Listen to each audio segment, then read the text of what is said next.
Hi everyone, welcome back to the channel. I am Amy and this is Hudson Valley Tarot. Today I am doing a VR to Project Refine Life and Candy Soul and Soil, and I'll be showing you my only top 10 mass market decks. So this is a play on a previous hashtag where if you could only have 10 decks, what would they be? Now it's your only 10 mass market decks, and boy, was that hard. I thought it would be easy, and the first like 8 of them was really easy to choose, but then I couldn't make up my mind. So, let's go take a look. So, really quick before I get into the top 10, or the only 10 rather. I keep saying top 10, but I'm telling you my top 10 list would be a little different than my only 10 list. That's the truth. Um, but from watching all these other channels give their only 10 mass market, I saw a whole bunch of decks and there was a little enabling going on. So I just thought I'd mention starting out, I ended up purchasing 3 decks. And the first one is the Intuitive Night Goddess. That's the Intuitive Night Goddess Tarot. I've seen this so many times over the years.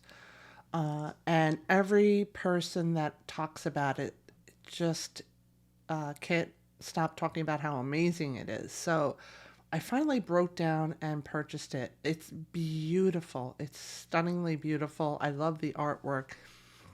I just don't usually go for goddess decks, but I've decided to give that a try. And then the other one is the Dreaming Way Tarot. It's such a beautiful deck, and it has great artwork, and I could definitely see myself reading with it. So I did. I went ahead and ordered that. Now, the third one, I'll just tell you real quick. It's not officially on my list, but I'm just going to show it to you real quick here. It's the Secret Dakini Oracle. I purchased the newest edition of it, which is the Tantric Dakini Oracle. So this deck I got years ago in a trade on the Eclectic Tarot Forum. It was published in, I think it's the 70s. Let me see. One of these cards has the publication date on it. Yeah, so it was 1977 by A.G. Mueller, and U.S. Games are both listed, but it's by Nick Douglas, Penny Slinger, and Mira White. It has these information cards, and they do have a really short meaning for each of the cards, but I wanted to get the book. So I purchased this deck book set again, and so that I could read how it's been expanded in the book. It's I used to use it a lot. I haven't used it in years, but I do plan on using it again. So it's not officially on the only 10 list, but seeing it on someone else's list brought it back, and I'm definitely going to play with it for a little while. And I can't wait to check out the book that comes with the newer edition. Okay, so the first deck on the list is just a Rider-Waite deck. Has to be one of the only 10 mass market decks that I choose. It's a no-brainer to me. I use this deck. I read very well intuitively with it. I learned on using a Rider-Waite deck. And honestly, I would feel lost without a Rider-Waite deck in my collection. I don't know if I would be too picky on which version it would be, but I'm just showing you this one because it's the one that I keep on my desk at all times, because it's small and it's easier to fit all the cards when you're doing a reading, which I kind of like. So maybe it would be this smaller one.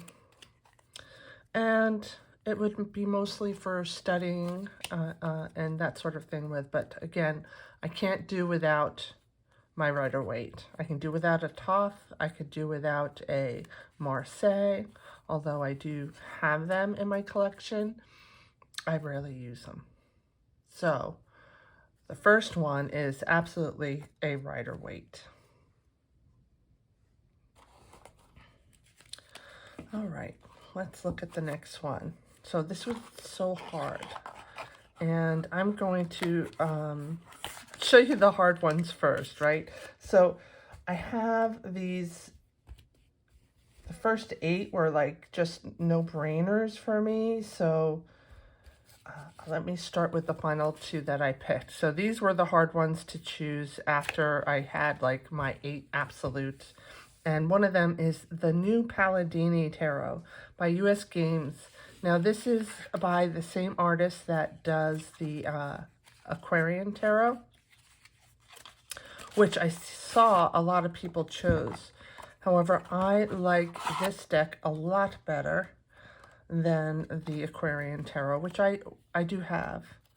And I did use a lot when I first started learning tarot. So it's, again, it's US Games, and it's by David Palladini. And I just love the style of the artwork. I love the colors. It's Rider-Waite based, but it's not a clone, which I like. So between the style and the colors, I think it's what draws me most to this deck. And then another thing that's really important to me when I choose a deck is the symbology. Like, how does this deck interpret the cards through their imagery? And this one, and now that I'm looking at it too, I can see that, you know, some of these cards have a lot of light in them, but like this one with the dark background, that might be why I broke down and bought the Intuitive Night Goddess Tarot recently, is because I love these bright colors against these dark background like that. And I think the colors are pretty similar. Ah, oh, star cards, so beautiful. I have a couple of, I think I know I have at least one reading with this deck up on my Instagram channel. I do like quickie reading reels in Instagram, and I've used this one at least once, maybe more. So that would be definitely one of the top 10, one of the only 10. I keep saying top 10, but only 10. And I reiterate, my top 10, or my top 10 would be different than if I knew I could only have 10. All right. So again, this other one, the Sweet Twilight. I've had this since it first came out.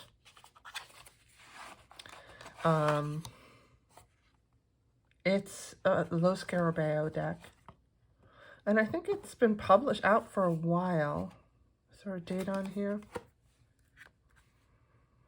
2009. Okay, yeah, it's been out for quite a while. It's a very strange and unusual deck, but I love it because it gets my intuitive juices going. Look at the mask come off. I mean, there's so much to read into with this deck, and I absolutely love it. There's a couple of readings for clients that I have put on my website with permission, of course, and I've used this deck. So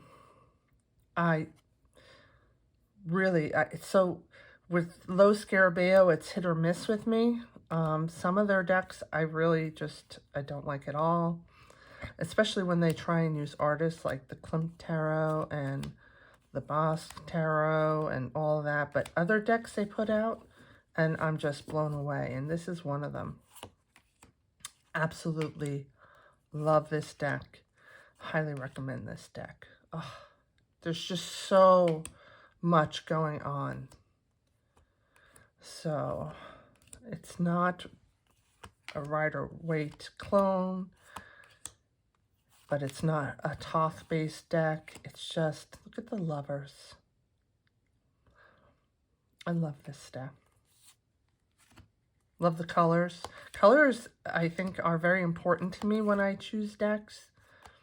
I have to like the colors. I have some black and white decks that are beautiful, but I never read with them. And I think it's because I really kind of relate emotionally to colors. And I love the colors on this deck. And this deck is just gorgeous. All right, so those were the two that I just couldn't decide. So there's many other decks that I was going back and forth on. And I ended up just settling with the New Palladini and the Tarot of the Sweet Twilight. So now let's get to, so that's 3. Let's get to the ones that are just like no-brainers for me. I have to have them. All right, so 3, 4, 5, 6, 7, 8. Okay, so this is the first deck I ever bought. And it is the Hudson Robert Tarot. It comes with a book. Oh, this is the Palladini card comes with a book. And it's written by the woman that designed this deck. I pulled it out, but it's actually a guide to the New Palladini deck. So, but anyway, here is the deck I learned to read tarot on. And again, notice how it's smaller, and it's the colors are more beautiful. So there are other Rider-Waite decks that are just as beautifully colored, but I liked the sweet innocence of the style of this artwork. That's not to say that it's a gentle deck, if you will. It can be harsh when it needs to be. And the other reason I chose this deck, besides it being artistically appealing, is because it is very true to the Rider-Waite symbolism. And so by that I mean, as a learning deck, I could enjoy the beauty of the deck and still have all the symbolism that you would normally see on a Rider-Waite deck. So as I was learning, because I was new, this is like one of my favorite star cards too. Most books would apply to this deck. Most books I was reading to learn tarot. So this is the Hudson Roberts deck. It's gorgeous. I still use it every now and then. I might have a video reading up on Instagram with it. I'm not 100% sure. I'm going to check that out. And if not, I'm going to put one up soon. So standard Rider-Waite, but definitely more beautiful. Okay, Hudson Roberts.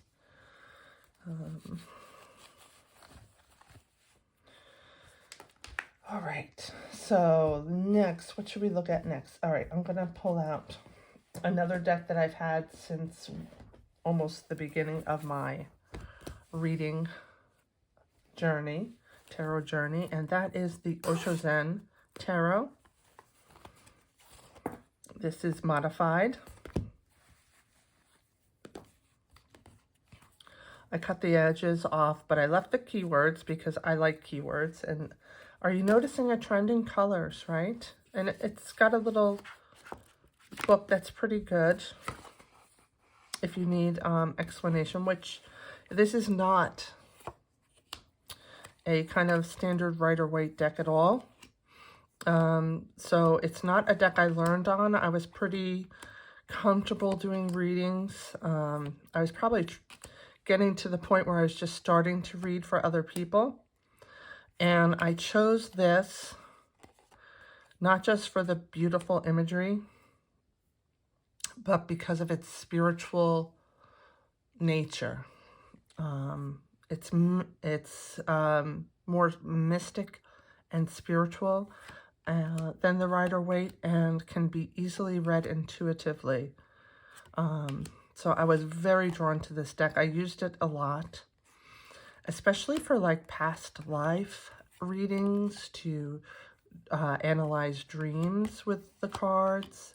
I remember once I did a relationship reading for my parents with it. And this was one of the cards I got in it. I wonder if, I think it might be in my journal on my website. I'm not 100% sure if I put that up. I know it's in my journal somewhere. But I remember stopping by my parents' house one night to pick up the kids, and they were having an argument. And I said, why don't we do a reading? And they sat down, we had a reading, and they were able to make up, and everything was great. But it was a really good reading, and it went into past life stuff, and that's what I really love about this. It's a great card. This was in that reading too. See, the things we remember. And this is like one of my favorite strength cards. Really great. Really wonderful deck. Oh, love this deck. And I really like it trimmed. It's like the perfect size for me. And it still looks good on the back. So that is the Osho Zen. I've had this forever.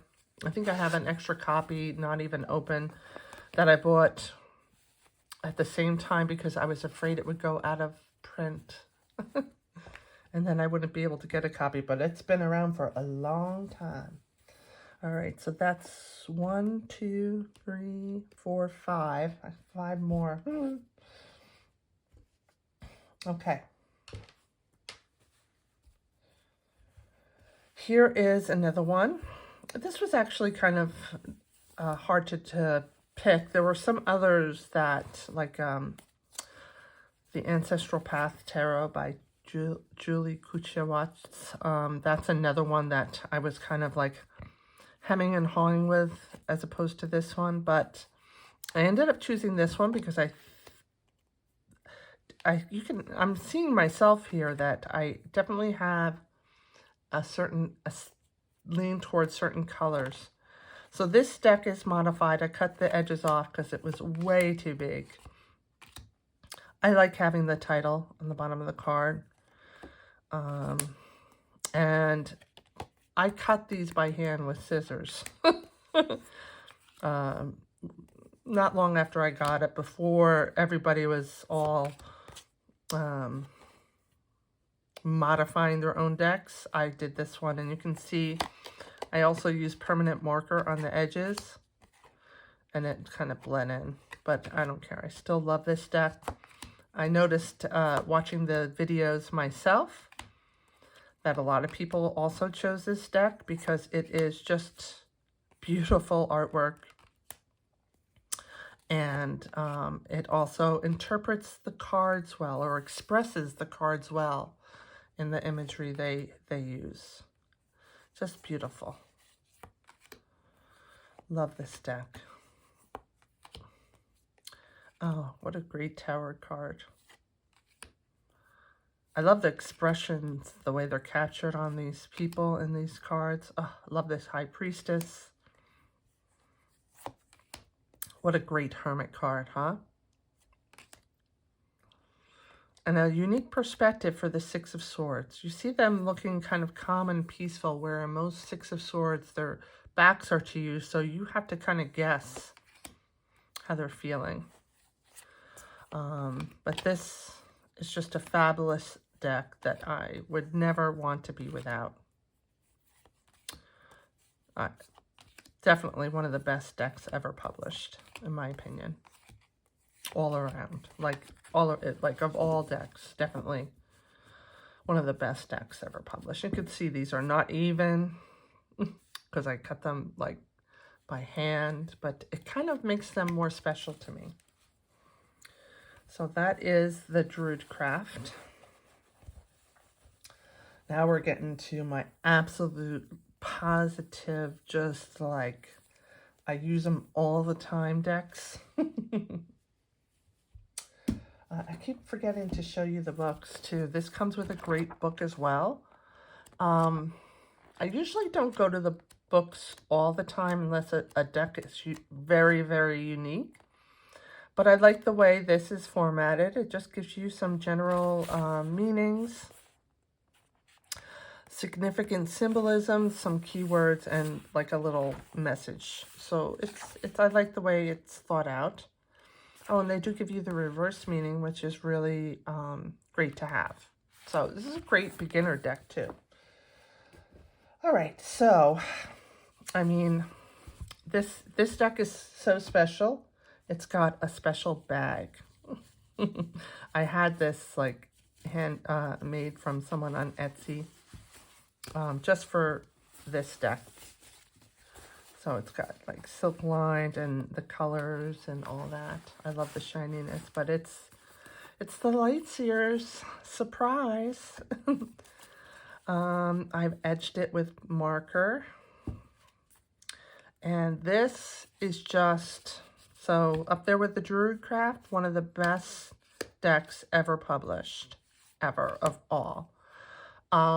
It's modern, it's diverse, it's beautiful artwork, it's beautiful colors, it portrays the meaning of the card beautifully, has a great little book that comes with it. The book is fantastic. I don't have the indie version of this deck.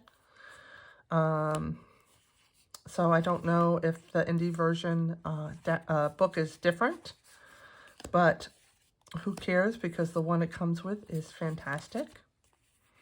She does a great job, especially with the court cards. I just was really impressed with how she portrayed them so well, just by their age, their posture, body posture, all of that.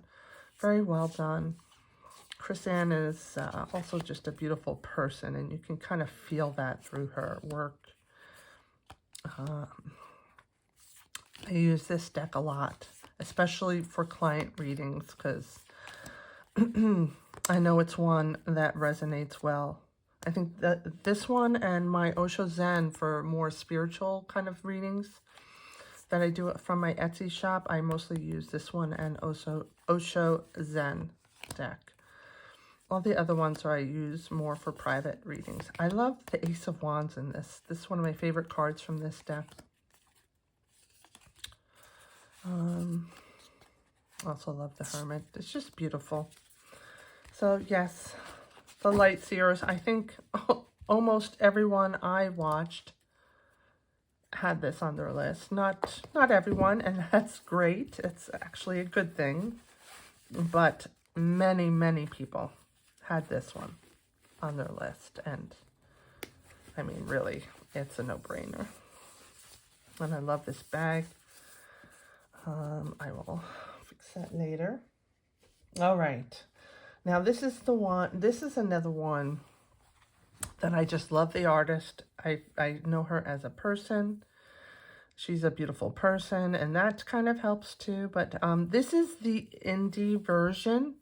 I have the mass market version. I just couldn't find it right away, and so I said, you know, the heck with it. I'll just show my indie version, because this is the one I use all the time. But this is the Gaian Tarot by Joanna Powell Colbert. I think she just goes by Joanna Powell now, but I could be wrong. But I followed this. She had a blog back when she was creating this deck. And I followed her blog. And I just waited and waited for this deck to come out. This was kind of before Kickstarters or anything like that. And it wasn't as easy to have a deck self-published back then. So I am so grateful. I have a signed copy, and it came with this extra card, but this is 2010 we're talking about. But I have the Llewellyn version. I don't have the red feather version, which is fine with me because it looks like it wasn't produced very well. This is perfect if you ask me. But the Llewellyn one is not so bad.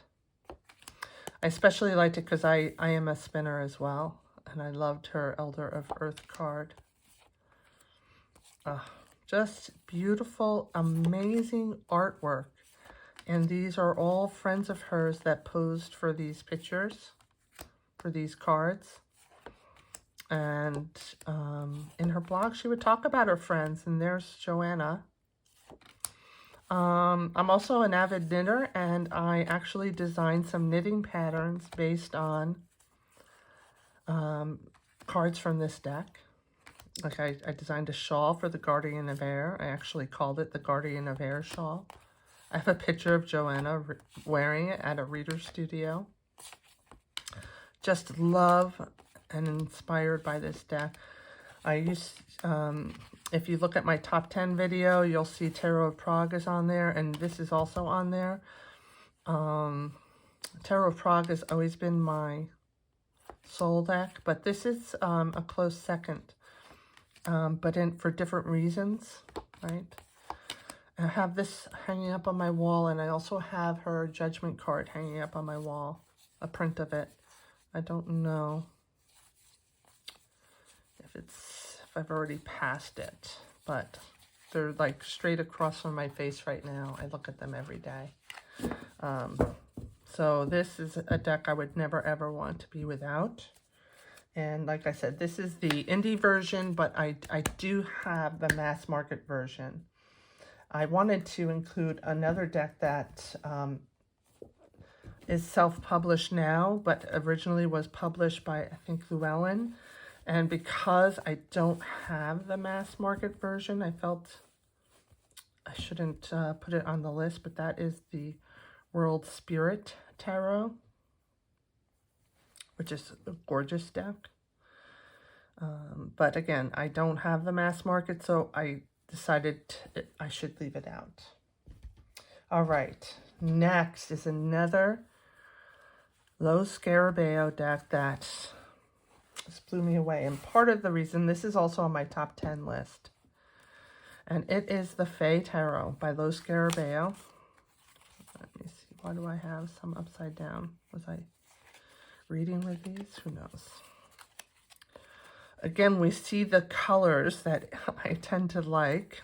It became very clear to me when I chose these decks that I have an affinity towards certain colors. But this is another deck which, like the Sweet Twilight, gives such a unique perspective or a unique interpretation or expression of the cards. Like the wheel or the Judgment card here. It's the artist herself that created this deck, drew a picture of herself falling asleep and bringing all of these creatures from her art, from her imagination, to life around her. So it's about the dream world and bringing that to life and expressing it. It's just really, I love it. The Chariot, what a great card. So this is really beautiful and a very serious deck. You might think that this would be a cutesy deck, but it's quite serious. I find it wonderful to read with. I love the expressions on the creatures' faces. And I really I love the way they've interpreted the meanings of these cards. So, and the beautiful artwork. It's not cutesy at all, in my opinion. Okay. So this is the Fae Tarot by Lo Scarabeo. I don't believe it's available anymore, which is a shame. And I think I bought the last deck book set from Tarot Garden a little more than a year ago, because my daughter also has this deck and is in love with this deck, and she lost hers in a move.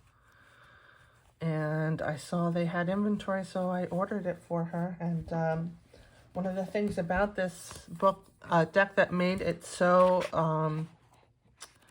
wonderful was the accompanying book, which I know you can't get anymore either. And this is like one of the best books written for a tarot deck that I've ever read. It's a reasonable size. It talks about the evolution of the different cards and how they came into being between him and the artist. It shows some of her doodles. So I love that part of it. He talks about why he chose certain imagery and how he was trying to get certain feelings to be reflected in the cards. I just really love that about this and why he chose certain symbols. So really, really great book for a deck. It's just really great. So that's the Fae Tarot. Next one is another deck that I followed the artist for years, and I actually have her self-published majors only version of this deck. And don't let the fact that it's in a moon bag deceive you. This is the moon card from the Tarot of Prague, but it's not a moon deck. It's the Star Tarot. Okay, by Kathy McClelland. This deck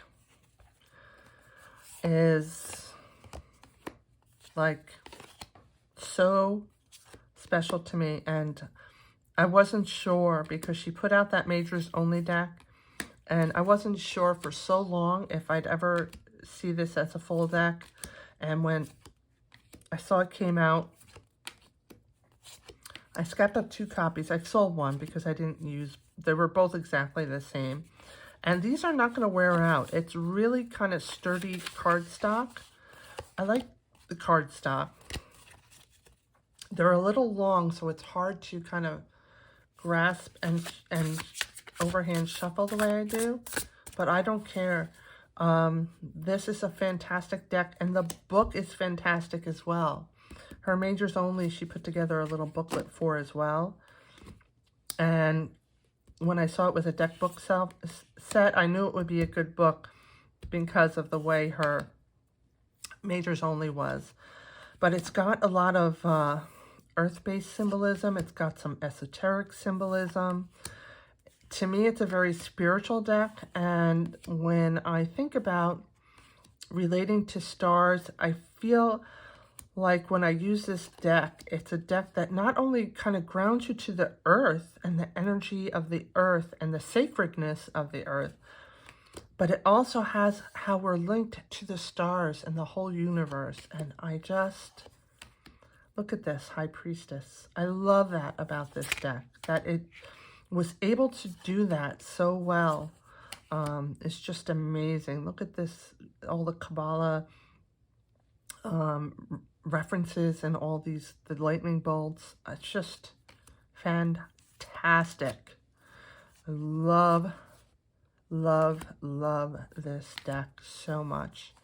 And I actually studied it for a while. I didn't get through all 78 of her cards, but I've been through a number of them, and I'll probably eventually will finish it. But I've studied it also, and it's all in my tarot journal.